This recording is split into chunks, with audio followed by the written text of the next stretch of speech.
Hello, my name is Nick O'Grady, and I am here with Connor Longo, Rishabh Kedia, and Keillor Beckwith. Today we are going to be talking about the effects of Republican and Democratic policies across many different aspects of life in the United States.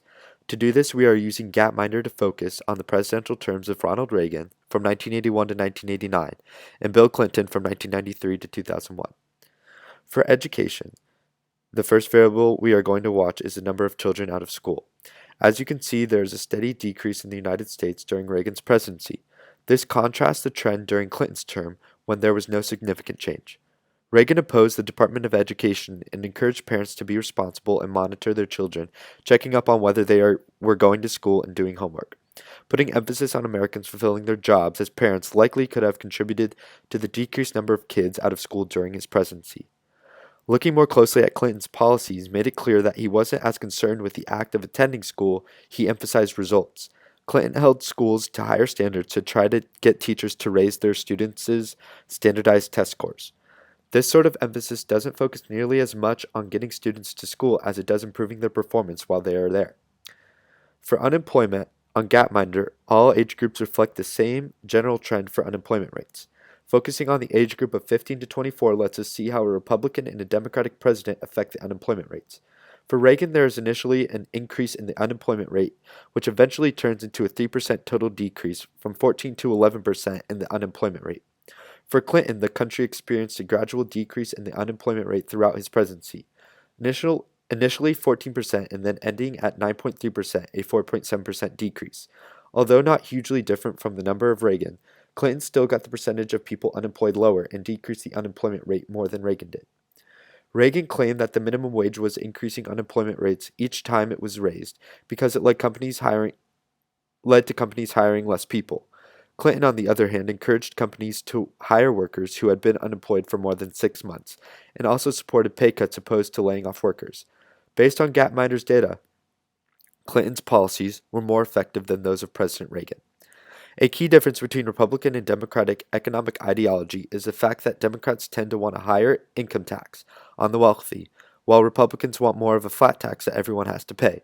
Despite this key difference, average income was unchanged from a Republican to Democratic president. As you can see by the graph, income per person has always had a general trend upward in the United States. Under Reagan's term, we see that average income rose from $29,620 to $35,930, showing a 21.3% increase. Under Clinton's term, we see that average income rose from $37,320 to $45,990, showing a 23.2% increase. It is not fair to say that since Clinton showed a higher rate of increase, that Democratic economic policy is better because an earlier president could have spurred the growth in average income. For investments, since Bill Clinton's presidency, each year had steady growth in investment as a percentage of GDP. He turned a federal deficit of negative $290 billion into $236 billion surplus. This allowed governments to keep their interest rates low and increase investment. Clinton also kept inflation rates at a low 2.1% throughout his two terms, which tended to increase savings in the economy. A combination of these factors seemed to create a steady increase of investment as a percent of GDP during Clinton's era. During the Reagan era, investments fluctuated throughout his terms. The budget deficit went from negative $79 billion to negative $155 billion. This reduces national saving, decreasing the quantity of loanable funds. Ronald Reagan lowered the skyrocketing inflation rates from 9.1 to 3.5%, which increased public and private saving and thus investment. It seems that the budget deficit minimized growth of investments as a percentage of GDP for Reagan. The budget deficit was the highest in the years 1982 to 83, and investments fluctuated heavily during these years.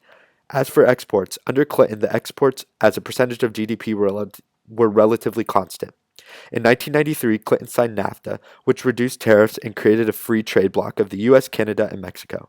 This may have caused companies to move abroad and ship goods back at a cheaper price, preventing any significant growth in exports. The percentage of imports increased from 11 to 15% under Clinton, which could explain the scenario. Under Reagan, the exports had a net decrease from 10 to 8.8%. For the first 5 years, there was a relatively quick decrease followed by a gradual increase. The decrease in exports from 80 to 85 was due to the fact that the currency value of the trading partners substantially decreased. Overall, Reagan's views on free trade were similar to that of Bill Clinton. Both promoted free trade on the American continent.